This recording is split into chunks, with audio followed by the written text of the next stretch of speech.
Assalamualaikum warahmatullahi wabarakatuh.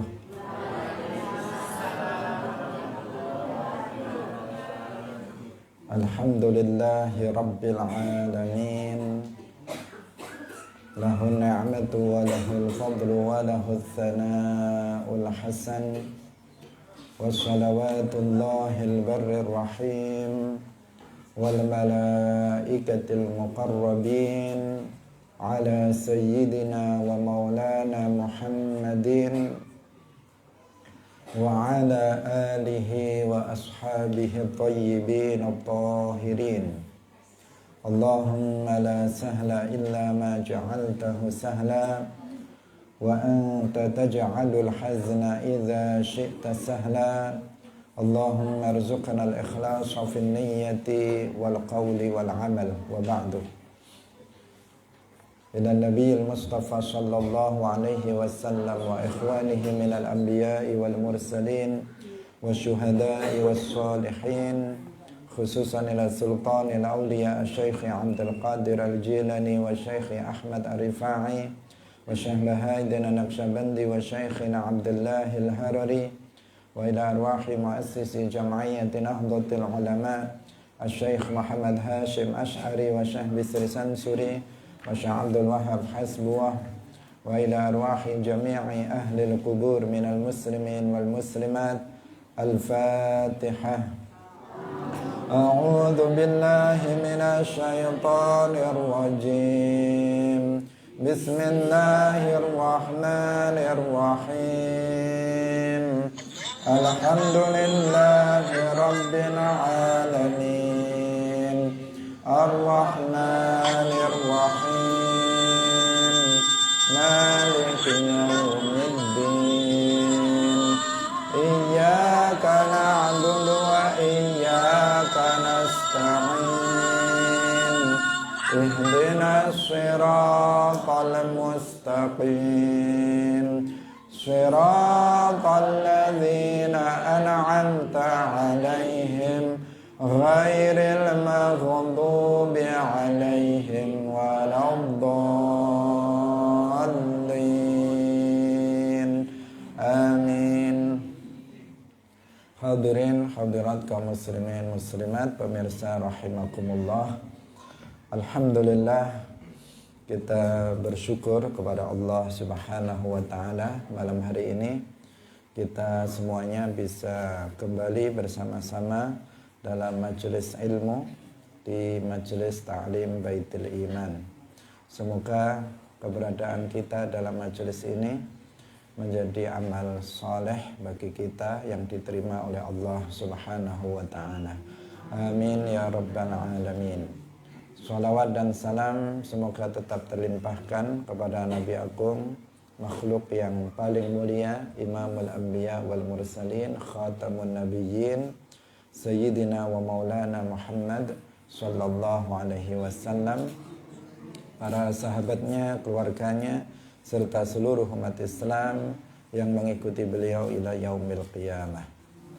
Hadirin rahimakumullah, mari kita memulai pengajian kita malam hari ini dengan tidak lupa kita mengingatkan kepada masing-masing kita agar mengikhlaskan niatnya bahwa kita hadir di tempat ini, dalam majelis ini, niatnya adalah thalabul ilmi lillahi ta'ala.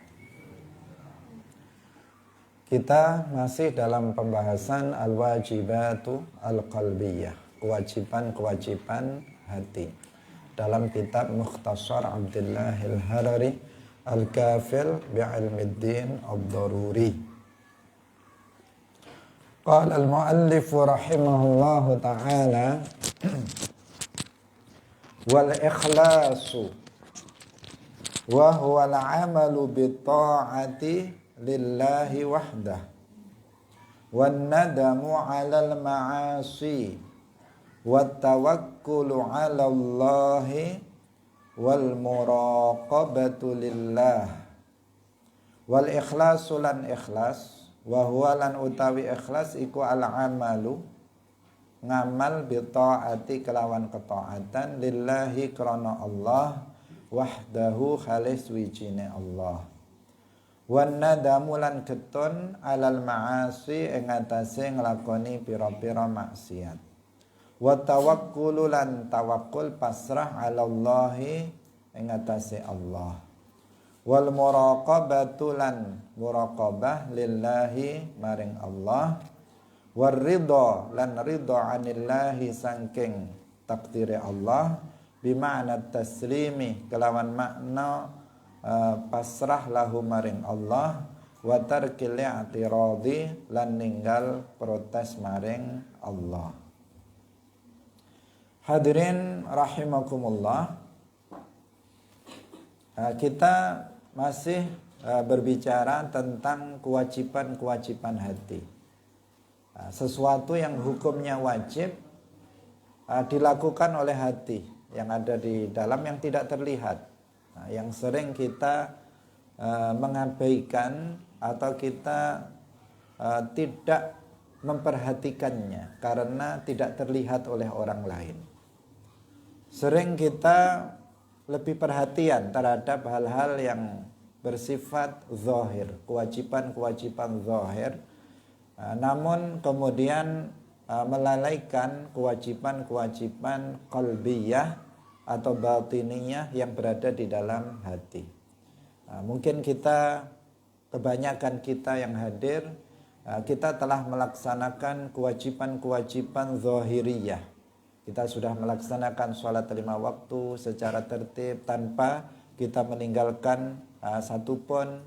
Kemudian kita berpuasa di bulan Ramadan, kita juga mengeluarkan zakat, sebagian kita bahkan juga ada yang haji, kita melakukan silaturahim, kita melakukan birrul walidain dan kewajiban-kewajiban zahir lainnya.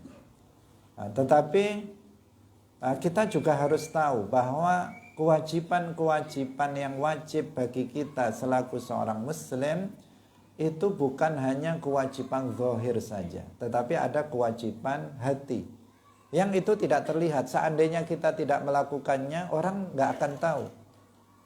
Seandainya kita tidak melakukannya, teman kita nggak akan tahu, tetangga kita nggak akan tahu, bahkan orang di dekat kita yang duduk jejer di dekat kita itu juga nggak tahu kalau itu kita lakukan atau tidak kita lakukan.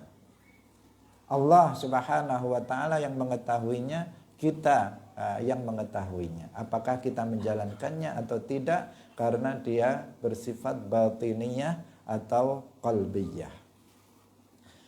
Telah kita jelaskan sebelumnya bahwa di antara kewajiban hati adalah iman. Al-imanu billahi wal imanu bi Rasulillah. Iman kepada Allah, iman dengan semua yang dibawa oleh Rasulullah sallallahu alaihi wasallam. Iman kepada Allah ya, dan beriman dengan apa yang datang dari Allah Subhanahu wa taala, iman kepada Rasulullah dan beriman dengan segala sesuatu yang dibawa oleh Rasulullah sallallahu alaihi wasallam. Kita telah jelaskan tentang permasalahan tersebut. Sekarang di antara kewajiban hati berikutnya adalah al-ikhlas. Ikhlas dalam beramal. Ikhlas di dalam beramal kebaikan.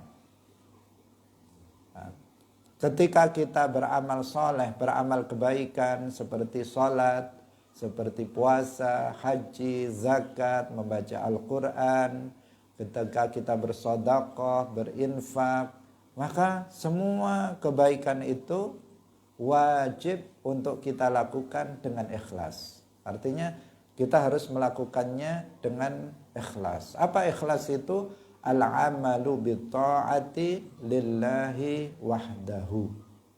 Beramal ketaatan hanya karena Allah. Beramal ketaatan, beramal kebaikan hanya karena Allah. Kita hadir dalam majelis ilmu ini hanya karena Allah. Bukan karena teman saya, bukan karena tetangga, bukan karena sahabat, bukan karena keluarga, bukan karena calon mertua misalnya, atau yang lain-lain. Pokoknya bukan karena manusia, bukan karena manusia, tetapi semata-mata karena Allah Subhanahu wa ta'ala. Karena Allah itu seperti apa? Karena Allah, ya, karena mencari ridha Allah. Karena Allah memerintahkan kita untuk belajar ilmu agama, maka kita melakukannya, menjalankan perintah Allah, agar Allah ridha kepada kita, agar kita mendapatkan pahala dari Allah, agar Allah Subhanahu wa ta'ala memasukkan kita ke dalam surganya. Itu semuanya namanya ikhlas, karena Allah. Kenapa kamu hadir dalam majelis ilmu? Karena untuk mencari ridha Allah. Kenapa kamu hadir dalam majelis ilmu? Karena untuk menjalankan perintah Allah. Kenapa kamu hadir dalam majelis ilmu? Agar mendapatkan pahala yang besar dari Allah. Kenapa kamu belajar ilmu agama? Untuk menjalankan kewajiban dari Allah. Dan seterusnya. Pokoknya karena Allah, untuk mencari pahala dari Allah, untuk mencari surga Allah, untuk mencari ridho Allah, itu namanya ikhlas lillahi ta'ala. Nah, tetapi kalau sebaliknya, kenapa kamu belajar ilmu agama? Misalnya, kenapa kamu hadir dalam majelis ilmu ini? Karena saya disuruh oleh bapak, karena saya disuruh oleh ibu. Karena kalau saya nggak hadir nanti dimarahi ustadz, guru. Takut saya kalau nggak hadir. Kenapa kamu hadir dalam majelis ilmu? Karena malu saya sama tetanggaku yang juga ikut ngaji. Kalau saya nggak ikut, saya malu. Ini namanya tidak lillahi ta'ala, tapi karena manusia. Bukan karena Allah, tetapi dia hadir dalam majelis ilmu karena Allah. Kenapa kamu hadir di musholla untuk sholat jamaah? Malu saya kalau nggak datang, semua orang datang, saya kok nggak datang sendiri, saya malu. Malu kepada manusia, itu namanya tidak ikhlas, itu riya, tidak karena Allah. Jadi seseorang di dalam beramal soleh harus ikhlas karena Allah. Semata-mata dia melakukan karena Allah. Karena Allah, karena mencari ridha Allah, karena mencari pahala Allah, karena untuk menjalankan perintah Allah, untuk menjalankan kewajiban dari Allah, agar bisa masuk ke dalam surganya Allah. Itu. Tapi kalau karena manusia, itu bukan karena ikhlas. Biar dihormati manusia, biar diagungkan manusia, biar dipuji oleh manusia, agar dibilang ahli ibadah oleh manusia, agar dibilang ahli zikir oleh manusia, agar dibilang ahli sedekah, ahli infak oleh manusia, agar dibilang dermawan oleh manusia, agar dibilang rajin belajar oleh manusia. Itu namanya apa? Tidak lillah, tidak karena Allah, tapi karena manusia. Itu namanya riya. Namanya riya. Nah. Ikhlas hukumnya wajib. Ikhlas dalam beramal hukumnya wajib. Riya dalam beramal hukumnya haram, dan bahkan minal kabair, tergolong sebagai dosa besar. Kalau ada seseorang belajar ilmu agama, kalau ada seseorang sholat misalnya karena manusia, bukan karena Allah, maka dia jatuh pada dosa, dan dosanya tergolong sebagai dosa besar. Nanti akan ada penjelasannya di belakang tentang ma'asil qalb. Hadirin rahimakumullah, ikhlas ini adalah syarat diterimanya amal soleh yang kita lakukan. Amal soleh apapun yang kita lakukan baru akan diterima. Diterima itu artinya berpahala. Allah akan memberikan pahala, balasan nanti di akhirat Manakala kita melakukan amal soleh itu karena Allah. Itu kan sesuatu hal yang apa? Sesuatu hal yang makul, sesuatu yang bisa dicerna oleh akal. Allah akan memberikan pahala kepada orang yang beramal soleh karena Allah, karena Allah. Karena dia beramalnya karena dia beramal karena Allah, maka Allah memberikan pahala atas amal soleh tersebut. Karena dia berpuasa karena Allah, maka Allah memberikan pahalanya. Karena dia beramal soleh, misalnya dia hadir dalam majelis ilmu karena Allah, maka Allah akan membalasnya nanti di akhirat. Namun jika orang itu misalnya beramal soleh karena manusia, bagaimana mungkin Allah akan memberikan pahala kepadanya? Manusia, dia beramalnya bukan karena Allah, dia beramalnya karena manusia. Maka bagaimana mungkin Allah kemudian menerima amalnya, sementara dia beramal bukan karena Allah subhanahu wa ta'ala. Maka jika dikatakan bahwa ikhlas adalah syarat diterimanya dan berpahalanya amal soleh, itu sesuatu hal yang dari sisi akal juga sudah bisa diterima oleh akal kita. Bagaimana mungkin seseorang beramal karena manusia kemudian Allah akan memberikan pahala kepadanya?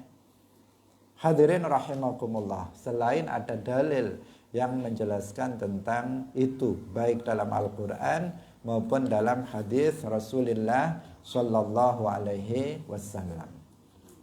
Dalam Al-Quran Allah Subhanahu Wa Taala berfirman, "Faman kana yarju liqa'a rabbih falyamal 'amalan shalihan wa la yusyrik bi'ibadati rabbih ahada." Artinya janganlah dia memasukkan niat lain di dalam beribadah kepada Allah Subhanahu wa taala.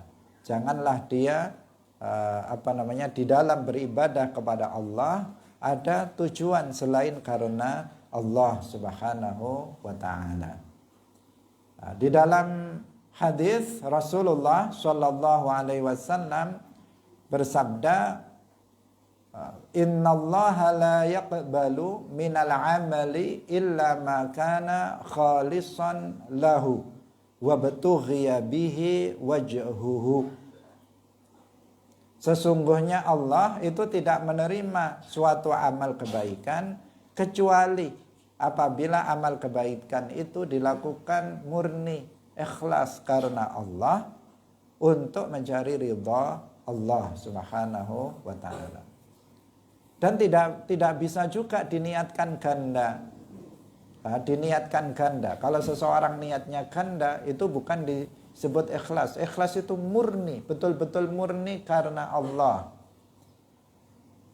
Kalau niatnya karena selain Allah, itu riya. Itu juga nggak akan diterima ibadahnya, amal solehnya oleh Allah. Kalau seseorang menggabungkannya bagaimana? Di satu sisi saya hadir dalam majelis ilmu seperti ini ya karena Allah, tapi sisi lain ya ngirus-ngirus cari perhatian orang lain misalnya, atau ngiras-ngirus cari biar cari pujian orang lah, ngiras-ngirus. Ingin ini dan ingin itu. Artinya apa? Dua-duanya digabungkan, dua niat karena Allah dan karena manusia. Yang seperti itu diterima apa enggak amal yang kayak begitu? Jawabannya tidak. Tidak akan diterima oleh Allah Subhanahu wa taala. Pernah itu ditanyakan kepada Rasulullah Shallallahu alaihi wasallam. Dalam hadis yang diriwayatkan oleh Abu Umamah Al-Bahili, ada seorang laki-laki datang kepada Nabi Shallallahu alaihi wasallam. Laki-laki itu bertanya kepada Rasulullah Shallallahu alaihi wasallam, "Wahai Rasulullah, apa pendapatmu? Bagaimana menurutmu jika ada seorang laki-laki dia berperang fisabilillah, dia berjihad fisabilillah, niatnya dia mencari pahala, berarti ikhlas karena Allah, mencari pahala dari Allah, wa dzikra, dan dia juga pengen popularitas. Dia pengen disebut sebagai pemberani. Dia pengen disebut sebagai pahlawan, pemberani yang pergi perang fisabilillah. Tujuannya ganda. Yang satu karena Allah, mencari pahala dari Allah. Yang kedua untuk biar dipuji oleh orang sebagai seorang yang pemberani, sebagai seorang pahlawan. Tujuannya itu. Bagaimana menurutmu, wahai Rasulullah, jika ada orang yang seperti itu dalam perang fisabilillah, niatnya ganda karena Allah dan karena manusia? Rasulullah menjawab, la syai'a lahu. Dia enggak mendapatkan apa-apa. La syai'a lahu. Diulangi sampai 3 kali. Ditanya lagi, bagaimana orang yang kayak begitu? Jawaban Nabi tetap satu, la syai'a lahu. Dia enggak mendapatkan pahala sedikit pun dari amal yang dilakukannya. Hadirin rahimakumullah. Ini ikhlas, ini adalah sebuah kewajiban yang berat untuk dilakukan. Enggak semua orang bisa melakukannya. Banyak di antara kita yang beramal bukan karena Allah, tetapi karena manusia. Sulitnya ikhlas di dalam beramal ini ya karena kita masih dikuasai oleh hawa nafsu yang ada pada diri kita. Karena hawa nafsu yang ada pada diri kita ini menginginkan pujian, menginginkan sanjungan, menginginkan pujian dari orang lain, menginginkan penghormatan, menginginkan pengagungan. Panjenengan semuanya kalau dipuji senang apa enggak? Kalau kamu misalnya yang perempuan dipuji, kamu kok cantik, senang apa enggak? Pasti senang. Yang laki-laki, kamu ganteng sekali. Meskipun jelek, kalau dipuji, maka dia akan senang, berbunga-bunga hatinya. Kalau kamu misalnya sebenarnya enggak begitu rajin-rajin amat dalam belajar ilmu agama, kemudian saya bilang kepada kamu misalnya, Faza, kamu kok rajin sekali misalnya. Gimana perasaanmu? Kepala kamu bisa menjadi besar dan kemudian hati kamu berbunga-bunga. Senangnya bukan main. Itulah hawa nafsu. Sangat senang dengan pujian, sangat senang dengan sanjungan. Orang yang bodoh dibilang alim, dia akan gembira. Orang jelek dibilang cantik, dibilang tampan, dia akan gembira. Itulah keinginan hawa nafsu, ingin dipuji, ingin dibilang rajin, ingin dibilang baik, ingin dibilang dibilang ahli ibadah, ingin dibilang ahli ilmu, ingin dibilang orang yang taat dan seterusnya. Ingin dibilang orang kayak begitu. Itulah hawa nafsu kita seperti itu. Sebaliknya diri kita, hawa nafsu kita ini nggak senang dengan celaan. Apabila ada orang mencela kita, kita pasti marah. Hawa nafsu kita nggak senang, nggak suka. Kalau ada orang bilang kita jelek, kita bisa marah. Ada orang bilang kita hitam, misalnya, kita bisa marah. Ada orang bilang misalnya hidung kita pesek, kita bisa marah. Padahal betulan, tapi kita akan marah. Hawa nafsu kita nggak suka dibilang kayak begitu. Kalau dibilang kita ini pemalas, kita akan marah. Padahal malas betulan. Kalau kita dibilang misalnya buruk, orang yang jelek akhlaknya, kita juga marah. Padahal kita memang akhlaknya buruk. Dan seterusnya. Intinya apa?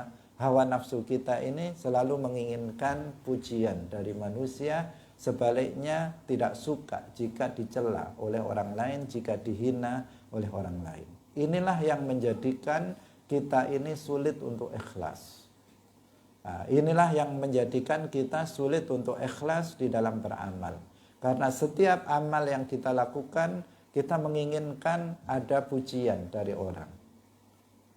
Menginginkan ada pujian dari orang lain.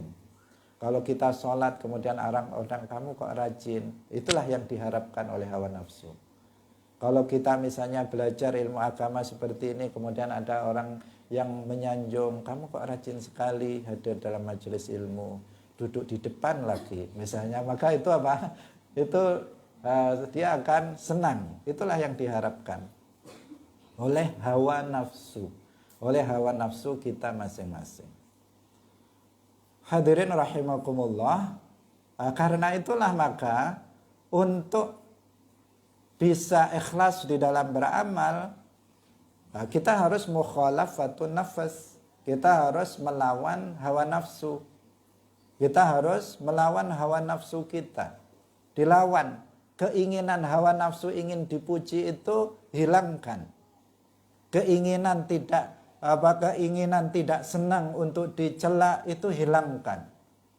Tetapi sebaliknya tanamkan di dalam diri kita bahwa pujian dan celaan manusia itu tidak akan membawa dampak apa-apa pada diri kita.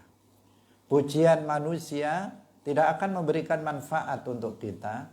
Sebaliknya celaan manusia tidak akan memberikan madarat untuk akhirat kita. Meskipun satu dunia ini memuji-muji kita, satu dunia, bukan hanya satu kampung. Tetapi seluruh dunia manusia memuji-muji kita, mengeluh-elukan kita. Semua orang menganggap kita ini yang baik-baik. Apakah ketika kita mati di alam kubur, pujian itu akan memberikan pahala, akan memberikan kebaikan untuk kita? Apakah dia akan bermanfaat untuk kita? Tidak akan bermanfaat. Yang akan bermanfaat adalah apa yang kita lakukan, amal soleh yang kita lakukan di dunia, yang kita lakukan karena Allah. Itulah yang akan bermanfaat bagi kita. Iman dan amal ketaatan yang dilakukan karena Allah, itulah yang akan memberikan manfaat nanti di alam kubur, nanti di akhirat yang abadi. Itu yang akan memberikan manfaat pada kita. Sementara pujian manusia ketika kita sudah mati nggak akan mempengaruhi apapun. Tidak menjadikan, pujian itu tidak menolong kita dari azab di dalam kubur. Tidak akan bisa menolong dari azab neraka. Kalau kita beramalnya bukan karena Allah, maka pujian itu nggak akan bisa menolong kita nanti di alam kubur dan nanti di hari kiamat. Karena itu jika pujian manusia tidak akan memberikan manfaat untuk alam kubur kita, untuk akhirat kita, untuk apa kita cari? Untuk apa kita cari pujian-pujian itu sementara dia hanya mendatangkan kesenangan sesaat bagi kita. Sesaat ketika kita dipuji luar biasa senangnya. Bertahan beberapa hari, ketika mati sudah nggak akan kita rasakan pujian itu.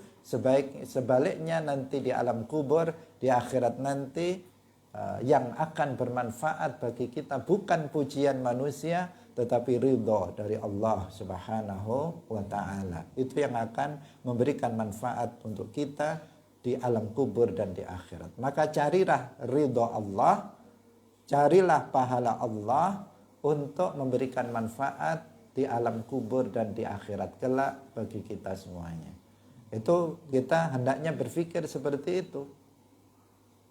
Sebaliknya celaan manusia juga nggak akan bisa memberikan pengaruh apa-apa kepada kita, nggak akan memberikan madarat pada diri kita nanti di alam kubur dan di akhirat.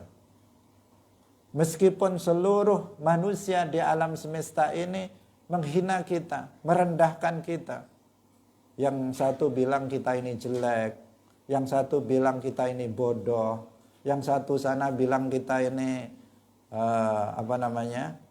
nggak baik, yang satu bilang kita ini triwis, yang satu bilang kita ini bodinya jelek, yang satu bilang kepalanya kotak misalnya, atau yang satu bilang mata kita ini besar sebelah, yang satu bilang kita ini pesek katanya. Macam-macam, semua yang jelek diarahkan kepada kita. Tetapi kita beramal karena Allah. kita beramal soleh, kita mukmin, kita beramal karena Allah. Apakah celaan itu ketika kita mati akan menjadikan kita celaka? Enggak akan menjadikan celaka. Sama sekali celaan itu enggak akan memberikan pengaruh bagi kita di alam kubur dan di akhirat. Jika kita beramal karena Allah, maka itulah yang akan memberikan manfaat dan akan menolong kita di alam kubur dan di akhirat. Itulah yang hendaknya kita ingat-ingat. Nah, kita harus perhatikan bahwa pujian dan celaan manusia tidak memberikan dampak apa-apa untuk alam kubur kita, untuk akhirat kita. Karena itu jangan dicari. Carilah pujian Allah, carilah ridha Allah, carilah pahala Allah. Itulah yang nanti akan bisa memberikan keselamatan dan kebahagiaan bagi kita di alam kubur dan di akhirat. Bukan sesuatu yang ringan, sesuatu yang sangat berat. Membutuhkan latihan. Bukan latihan yang sehari 2 hari atau sebulan 2 bulan, setahun 2 tahun. Berlatih ikhlas membutuhkan waktu sepanjang masa, membutuhkan waktu sepanjang dalam kehidupan kita ini. Jika kita tidak melatihnya, jika kita tidak terus mengawasi hati kita dalam setiap amal soleh, sepanjang kita melakukan amal soleh, maka kita bisa bisa sewaktu-waktu hati kita ini berubah-ubah. Seperti yang sudah kita sampaikan bahwa hati itu dalam bahasa Arab namanya qalb, namanya qalbun, bukan kalbun, bukan kalbu. Kalau dikatakan kalbun artinya anjing, ya. Tapi qalbun pakai hati, pakai qaf, pakai hati, pakai qaf. Jadi yusammal qalb qalban itu likathrati taqallubihi. Hati itu disebut qalb karena banyak taqallub. Taqallub itu berubah-ubah, berbolak-balik, itu namanya taqallub. Hati ini bisa berubah-ubah. Maka dalam beramal soleh, terus hati ini harus dipantau. Misalnya kita tadi memulai pengajian jam 6:30. Insya Allah nanti sampai 7:30. Maka hati ini harus dipantau terus. Diperhatikan hati ini. Yang diperhatikan bukan saya saja yang diperhatikan terus, tapi hati kita masing-masing harus diperhatikan. Jangan sampai niatnya berubah. Di awal tadi kita sudah mengingatkan, mari kita ikhlaskan niat kita masing-masing lillahi ta'ala. Insya Allah ketika saya mengingatkan jamaah untuk lillahi ta'ala, semuanya lillahi ta'ala, semuanya seperti itu. Tapi 1 menit kemudian bisa berubah. 1 menit kemudian hati ini bisa berubah. Bukan hanya 1 menit, 1 detik kemudian hati ini bisa berubah.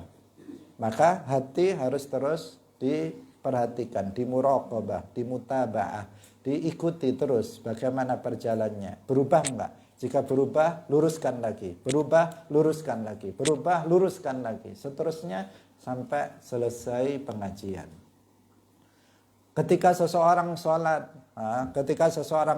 ketika dia mengatakan lillahi ta'ala Allahu Akbar, ikhlas karena Allah, maka pantau hati terus, dipantau sepanjang rakaat pertama, rakaat kedua, rakaat ketiga, keempat. Perhatikan terus hati kita, jangan sampai berubah niat.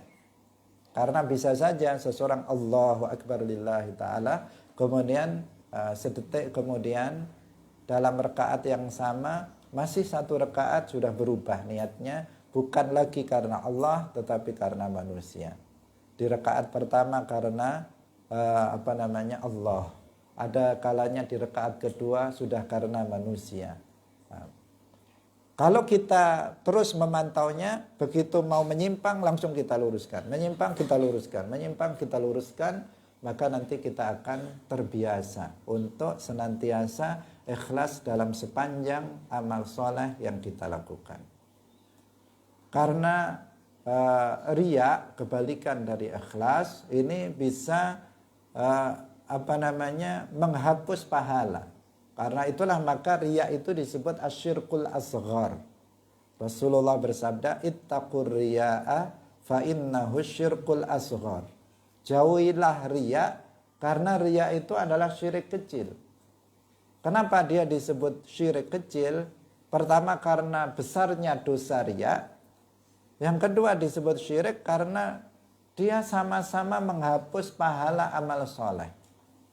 Hanya saja kalau syirik yang dengan makna ibadatun li ghairillah, beribadah kepada selain Allah, itu menghapus semua amal soleh yang pernah dilakukannya sejak balik. Kalau ada seseorang berumur 50 tahun, kemudian dia beribadah kepada selain Allah, musyrik, maka semua amal soleh pahalanya yang pernah dia lakukan sejak balik sampai berumur 50 tahun, semuanya terhapus. Itu syirik besar, kayak begitu. Sementara syirik kecil yang disebut dengan riya, itu menghapus pahala amal soleh yang diiringi, yang dibarengi dengan riya. Misalnya tadi, sholat misalnya, contoh yang mudah, sholat 4 rakaat. Sholat isya misalnya, sholat zuhur, sholat asar. Pada rakaat yang pertama dia lillahi ta'ala, maka rakaat pertama ada pahalanya. Pada rakaat yang kedua sudah berubah karena cari pujian manusia, maka pada rakaat kedua nggak ada pahalanya, bahkan terhapus pahalanya, berganti dengan dosa. Pada rakaat yang ketiga kembali lillahi ta'ala, maka akan ada pahalanya untuk rakaat yang ketiga. Pada rakaat yang keempat misalnya sudah berubah lagi karena manusia, maka rakaat keempat nggak ada pahalanya tapi ganti dosa, dan seterusnya. Nah, setiap amal soleh yang diiringi dengan riya nggak akan ada pahalanya. Itu bedanya. Kalau syirik besar menghapus semuanya, pahala semua amal soleh yang sudah lalu terhapus semuanya. Tapi kalau riya itu hanya menghapus pahala amal soleh yang diiringi, yang bersamaan dengan riya. Karenanya disebut syirik kecil, karena dia hanya menghapus pahala amal yang dilakukan bersamaan dengan riya.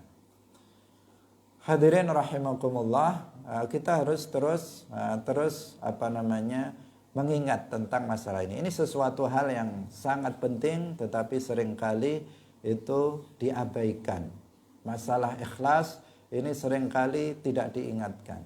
Kita di sini di Majelis Ta'lim Baitul Iman, di Pondok Pesantren Baitul Iman, selalu mengingatkan kepada jamaah, kepada masyarakat, kepada santri untuk senantiasa mengikhlaskan niatnya karena Allah, agar tidak sia-sia. Amal kecil yang kita lakukan, jika kita lakukan karena Allah, gak akan sia-sia, akan dibalas oleh Allah nanti di akhirat. Sebaliknya, amal yang begitu sangat besar secara zahir, jika dilakukan bukan karena Allah, akan sia-sia saja. Karena itu seseorang akan sangat merugi. Misalnya seseorang sudah mengeluarkan banyak harta untuk amal ketaatan, amal kebaikan, tetapi dia tidak mendapatkan apa-apa dari perbuatan yang dilakukannya. Betapa banyak dikatakan di dalam hadis, rubba sha'imin laisa lahu min siyamihi ilal ju' wal atash wa rubba qa'imin laisa lahu min qiyamihi illas sahar. Dikatakan juga oleh sebagian ulama salaf, ma aktsara ad-dajij wa ma aqallal hajij. Betapa banyak orang yang secara zahir mereka riuh untuk berangkat haji. Seperti pada masa sekarang, orang antri untuk berangkat haji. Antrinya bukan setahun, 2 tahun, sampai 30 tahun, bahkan 40 tahun. Sekarang daftar 40 tahun yang akan datang baru berangkat. Saking riuhnya orang mau berangkat haji.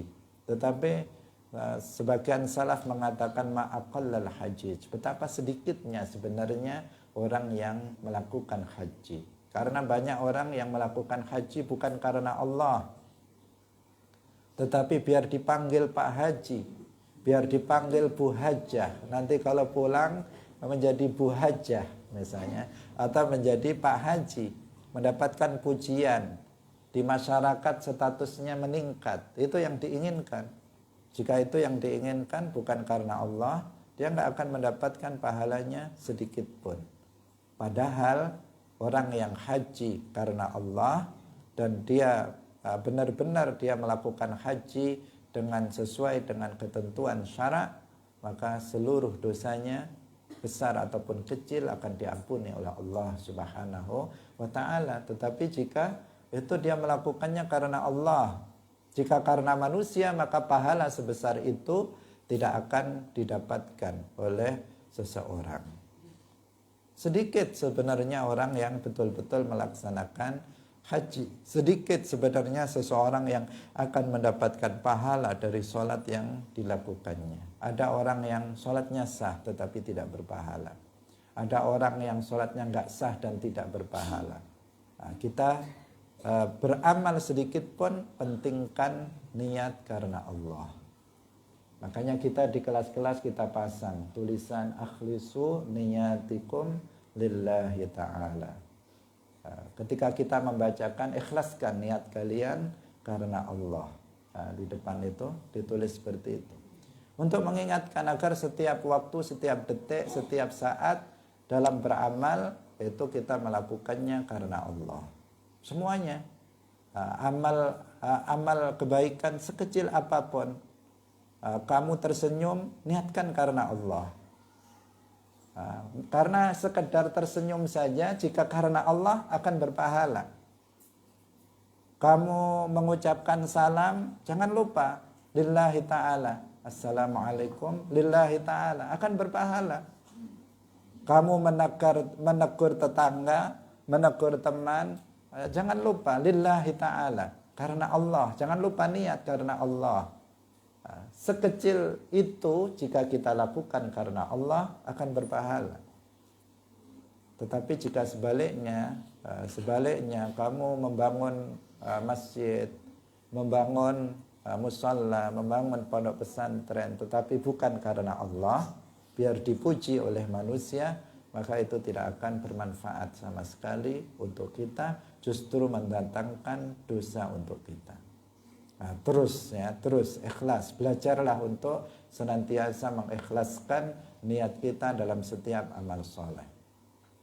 Nah, ini bukan saya ngomong seperti ini juga bukan menunjukkan bahwa saya semua ikhlas karena Allah, tetapi juga dalam rangka bersama-sama kita belajar untuk ikhlas karena Allah. Karena saya juga manusia, dipuji juga masih senang. Jika ada orang muji saya, masih berbunga-bunga juga hatinya. Itu menunjukkan ini masih masalah. Artinya belum sepenuhnya, harus tetap berjuang untuk melawan hawa nafsu, untuk tidak takjub, untuk tidak kemudian bersenang atau bereforia dengan segala pujian atau sanjungan manusia. Tetapi sebaliknya pujian Allah Subhanahu wa ta'ala dan ridhonya ini yang senantiasa harus kita harapkan. Hadirin rahimakumullah, ini hukumnya adalah wajib. Ikhlas di dalam beramal hukumnya adalah wajib. Bukan pilihan. Kalau kamu mau ikhlas silahkan, kalau enggak mau ikhlas silahkan. Bukan seperti itu. Tetapi ini adalah sebuah kewajiban. Sebagaimana sholat 5 waktu wajib, sebagaimana puasa Ramadan itu wajib, sebagaimana zakat itu wajib bagi orang yang memenuhi syarat-syarat tertentu, sebagaimana haji itu wajib bagi orang yang mampu, maka ikhlas di dalam beramal itu juga wajib hukumnya. Bukan sunnah atau bukan sesuatu yang kalau kita mau silahkan, kalau nggak mau silahkan. Tetapi sesuatu yang hukumnya wajib. Minal wajibat al-qalbiyah, di antara kewajiban hati. Kita lanjutkan kembali. Wan nadamu 'alal ma'asi, dan menyesal atas perbuatan maksiat yang kita lakukan. Menyesal. Bahasa Jawanya getun. Getun karena sudah melakukan kemaksiatan kepada Allah. Karena sudah melakukan dosa kepada Allah. Menyesal. Inilah hakikat daripada taubat. Wan nadam, kata lain dari taubat. Karena Rasulullah Shallallahu Alaihi Wasallam bersabda, an-nadamu taubat. Menyesal itulah yang disebut dengan menyesal. Di dalam hati kita menyesal. Menyesal kenapa? Karena telah melakukan dosa kepada Allah. Karena telah melakukan maksiat kepada Allah. Karena telah meninggalkan kewajiban yang telah Allah wajibkan. Karena telah menjalankan sesuatu yang dilarang oleh Allah. Itu menyesal. Ada penyesalan di dalam hati kita. Saya menyesal tadi sudah melakukan dosa ini. Saya menyesal tadi saya meninggalkan kewajiban. Saya menyesal karena melakukan perkara yang dilarang oleh Allah. Itu yang disebut dengan taubat. Taubat, menyesal. Dan konsekuensi dari penyesalan seseorang adalah meninggalkan perbuatan dosa yang disesalinya. Ketika kita telah menyesal melakukan kemaksiatan A, maka otomatis kita meninggalkan kemaksiatan itu. Kalau bilang menyesal tapi tetap melakukannya, itu namanya apa? Itu namanya enggak menyesal. Namanya enggak menyesal. Wong bilang nyesel kok masih melakukannya. Itu namanya enggak menyesal. Itu namanya seperti orang makan sambal. Nyesel tapi masih cari lagi.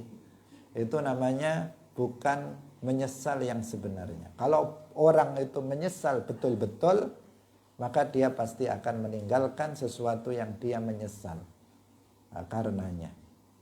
Itu sudah sebenarnya sesuatu konsekuensi logis, sesuatu hal yang tidak bisa terpisahkan. Jika kita merasa menyesal telah melakukan suatu perbuatan, pasti kita akan meninggalkannya dan bertekad untuk tidak melakukannya lagi di kemudian hari.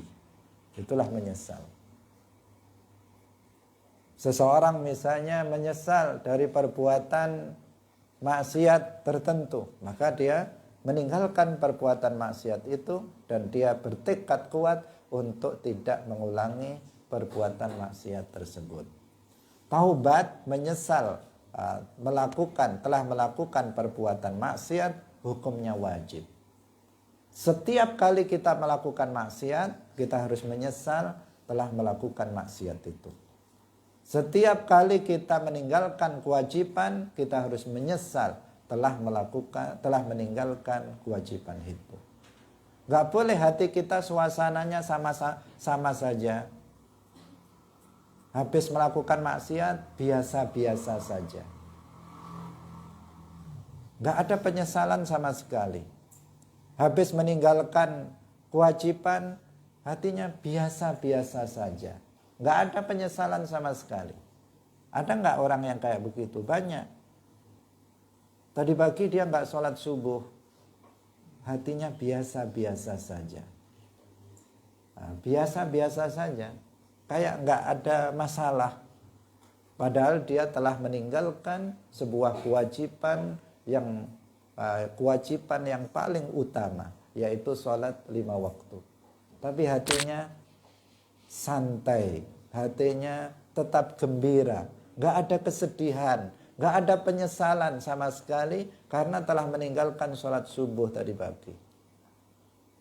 Makan tetap enak, sarapan tetap banyak. Telah meninggalkan sholat subuh, sarapannya banyak sekali. Kok bisa? Ya karena gak ada kesedihan. Mestinya seseorang itu ketika meninggalkan kewajiban dia menyesal.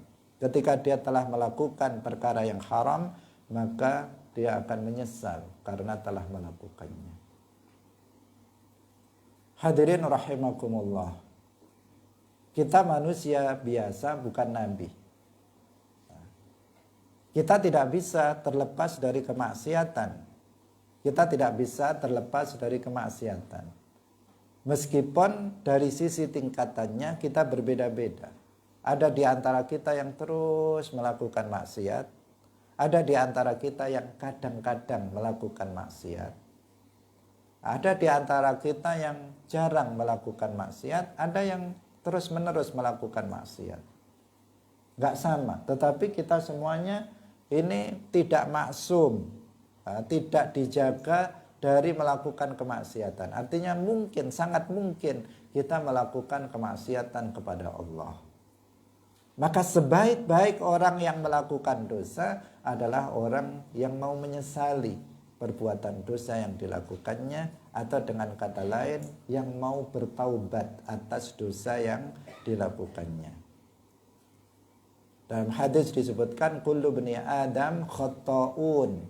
Setiap anak manusia, anak Adam yakni manusia, itu pasti melakukan kesalahan-kesalahan, pasti melakukan maksiat-maksiat.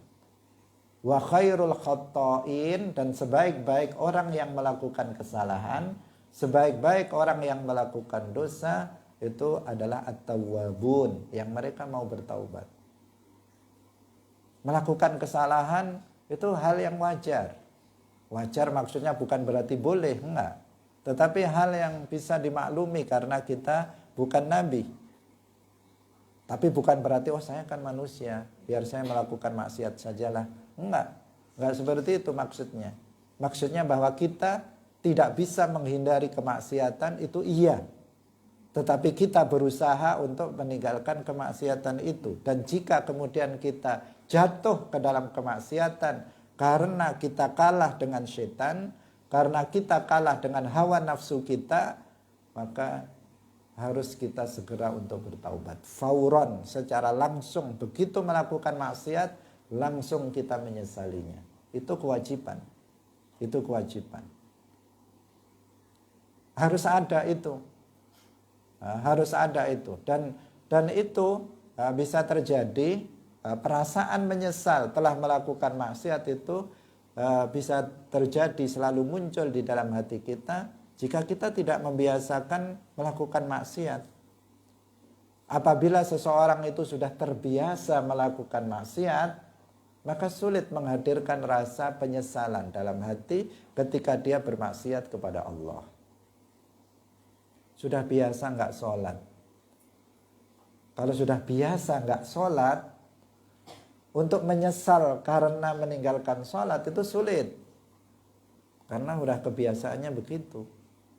Tetapi kalau kita terus berusaha menjaga sholat kita, sholat 5 waktu, sesekali kita kemudian jatuh dalam maksiat meninggalkan sholat, maka langsung hati kita itu muncul penyesalan karena telah bermaksiat kepada Allah berupa meninggalkan kewajiban kita. Meninggalkan kewajiban itu maksiat.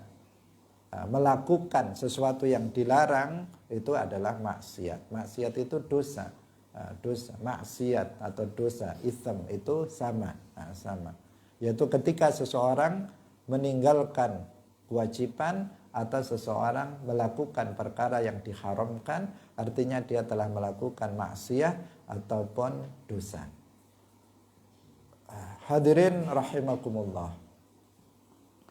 Semua jenis dosa, apakah itu kecil ataukah itu besar, maka kita wajib bertaubat darinya.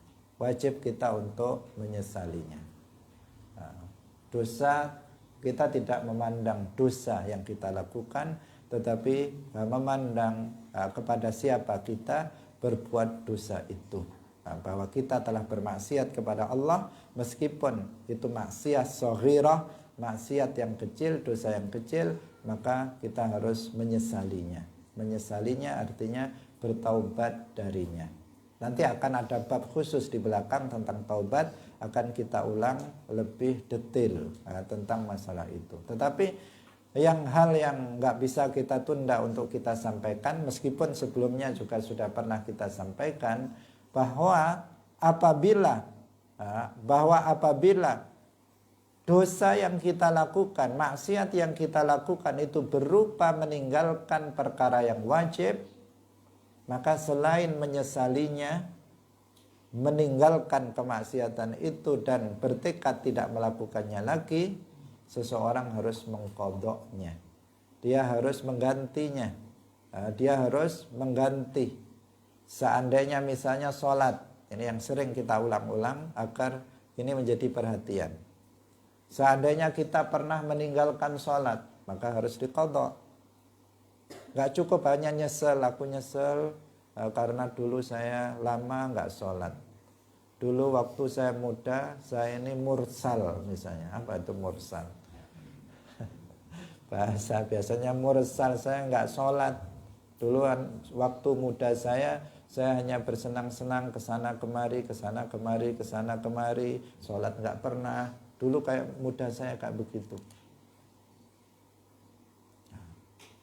Ketika seseorang di hari berikutnya, tahun berikutnya dia telah menyesal karena telah banyak meninggalkan sholat, tidak cukup hanya sekedar menyesal. Dia harus mengqadha'nya. Mengganti sholat yang pernah ditinggalkannya. Mengqadha' artinya mengganti sholat yang pernah dilakukannya. Oh, saya dulu misalnya seseorang mengatakan, saya dulu mursal nggak sholat selama 2 tahun. Maka ganti sholat yang 2 tahun itu sekarang. Nah, kalau misalnya seseorang dulu waktu saya masih muda, itu nggak sholat selama 5 tahun, ganti sekarang sholat 5 tahun itu sebelum kita mati, segera untuk diganti. Jangan besok-besok, manfaatkan semua waktu untuk mengganti sholat yang pernah kita tinggalkan sebelum kita meninggalkan dunia ini. Karena kalau sempat meninggalkan dunia ini, ada satu sholat yang tidak atau belum terbayar, belum dilakukan, maka itu akan membahayakan diri kita nanti di akhirat. Azab Allah itu akan sangat berat jika Allah tidak mengampuni dosa-dosa kita. Demikian juga puasa Ramadan. Misalnya dulu waktu masih muda saya sering sekali nggak puasa Ramadan dan sampai sekarang belum diqadha misalnya. Maka segera diqadha dan dibayar fidyahnya karena sudah melampaui beberapa Ramadan, dan kita datang kepada ahlul ilmi, datang kepada yang paham tentang masalah ini. Tidak perlu malu, tidak perlu kita malu. Bilang saja, saya dulu tahun sekian sampai tahun sekian punya hutang puasa nggak saya qadha. Apa yang harus saya lakukan? Berapa hari qadhanya? Berapa fidyah yang harus saya bayar dan seterusnya, itu harus ditanyakan agar akhirat kita itu terjaga. Akhirat yang harus lebih didahulukan daripada dunia. Jangan kemudian kita mengabaikannya. Ingat bahwa akhirat itu lebih baik dan lebih abadi. Hadirin rahimakumullah, jika kita mau bertaubat kepada Allah, maka dosa-dosa kita akan diampuni oleh Allah.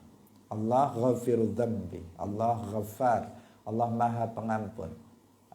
Rasulullah bersabda, at-taibu minadz dzambi kaman la dzambalah. Orang yang bertaubat dari dosa maka seperti tidak punya dosa sama sekali. Artinya Allah akan mengampuninya. Sebanyak apapun dosa seseorang, selama dia tidak musyrik, selama dia tidak kufur, Allah akan mengampuninya jika dia mau meminta ampunan kepada Allah. Meskipun dosanya sudah sundul langit, saking banyaknya, atau meskipun dosanya sudah memenuhi bumi ini karena saking banyaknya, tetapi jika dia menyesalinya, dia bertaubat, Allah akan mengampuninya. Allah Maha Pengampun. Rahmat Allah sangat luas. Siapa yang mau bertaubat, Allah akan mengampuninya. Sebanyak apapun dosa yang pernah dilakukannya, meskipun masa mudanya penuh dengan kemaksiatan, udah nggak sholat, nggak puasa, semua maksiat dilakukan, dia berzina, dia minum khamr, dia mabuk, dia berjudi, dia riba, semua maksiat dilakukan, semua yang wajib ditinggalkan. Tetapi sekarang dia telah menyesali semuanya, dia menyesal dan bertekad tidak akan melakukannya lagi, Dia bertaubat kepada Allah, maka dosanya akan diampuni oleh Allah Subhanahu wa ta'ala. Allah Maha Pengampun. Rahmat Allah sangat luas, nggak perlu putus asa, nggak perlu khawatir. Allah akan mengampuni seseorang yang mau bertaubat. Man taba, taballah. Barang siapa yang mau bertaubat, maka Allah akan menerima taubatnya. Tidak perlu seseorang takut karena banyaknya dosa yang pernah dia lakukan. Allah akan mengampuni dosa-dosa dia selama dia mau bertaubat. Hadirin rahimakumullah, demikian pengajian kita pada malam hari ini. Semoga bermanfaat bagi kita semuanya. Semoga kita menjadi lebih baik pada hari-hari berikutnya, dan pada akhirnya kita mati dalam keadaan sempurnanya iman kita. Amin ya rabbal alamin. Mari kita tutup dengan doa. Alhamdulillahi rabbil alamin. Hamda yuwafi ni'amahu wa yukafi'u mazidah. Rabbana lakal hamdu kama yanbaghi li jalali wajhika wa 'azimi sultanik. Wassalatu wassalamu ala sayyidina Muhammadin wa ala alihi wa ashabihi tayyibin at-tahirin. Ya Allah, Ya Rahman, Ya Rahim, Ya Hayyu, Ya Qayyum, Ya Dzal Jalali wal Ikram. La ilaha illa anta subhanaka inni kuntu minaz zalimin. Allahumma inna nas'aluka wa natawajjahu ilaika binabiyyina Muhammadin nabiyyir rahmah. Ya Muhammad ya Rasulullah, inna natawajjahu bika ila rabbina fi hajatina lituqadda lana. Allahumma inna nas'aluka al-huda wat-tuqa wal-'afaf wal-ghina. Allahumma inna nas'aluka 'ilman nafi'a wa qalban khashi'a wa 'amalan mutaqabbala wa rizqan halalan tayyiba. Allahumma tawaffana muslimin wa alhiqna bis-salihin. Allahumma tawaffana muslimin wa alhiqna bis-salihin. Allahumma tawaffana muslimin wa alhiqna bis-salihin. Allahumma arinal haqqa haqqa warzuqna ittiba'ah wa arinal batila batila warzuqna ijtinabah. Allahumma ij'alna wa ahlana wa zawjatina wa auladana wa banatana wa masyayikhana wa talamidhana wa jama'atana min ahli al-ilmi wa ahli al-khair wa la taj'alna wa iyyahum min ahli as-su'i wa ad-dhayri ya arhamar rahimin. Rabbana atina fid dunya hasanah wa fil akhirati hasanatan wa qina adzabannar. Wa sallallahu ala sayyidina Muhammadin wa ala alihi wa ashabihi wa sallam. Subhana rabbika rabbil izzati amma yasifun. Wassalamun alal mursalin. Walhamdulillahi rabbil alamin. Barakallahu fikum wallahu muwaffiq ila aqwamit thariq. Wassalamu alaikum warahmatullahi wabarakatuh. La ilaha illallah. Allahumma salli ala sayyidina Muhammad wa ala alihi wa sahbihi wa sallim. Rabbi ghfirli wa liwalidayya wa lil mu'minina wal mu'minat.